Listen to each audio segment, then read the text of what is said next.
बहुत समय पहले की बात है। एक जंगल में विभिन्न पशु और पक्षी मिलजुल कर रहते थे। इस जंगल के बीचों बीच एक सुंदर और रहस्यमयी तालाब था।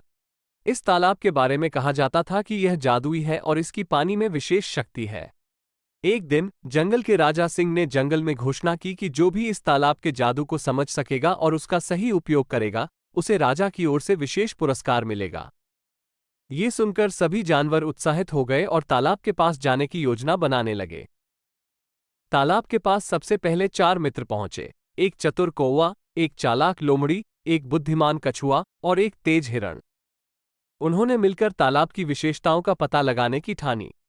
कौवा ने सबसे पहले तालाब का निरीक्षण किया और पाया कि तालाब का पानी बेहद साफ और चमकदार था। उसने अपने दोस्तों से कहा, इस पानी में कुछ खास बात है, हमें इसे समझने की कोशिश करनी चाहिए।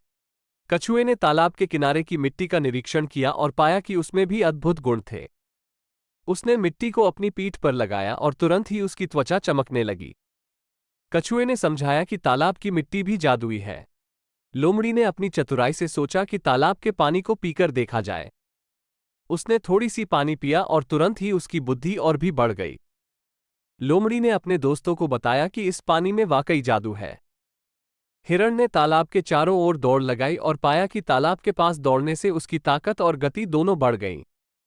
उसने अपने दोस्तों को बताया कि तालाब के आसपास की हवा भी जादुई है। चारों मित्रों ने मिलकर राजा सिंह को तालाब के जादू के बारे में बताया।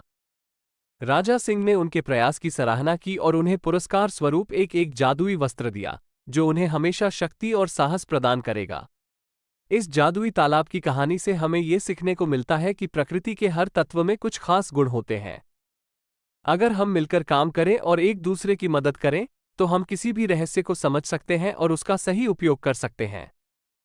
इस तरह चारों मित्रों ने अपनी चतुराई, बुद्धिमानी और सहयोग से तालाब के जादू को समझा और जंगल में खुशी खुशी रहने लगे।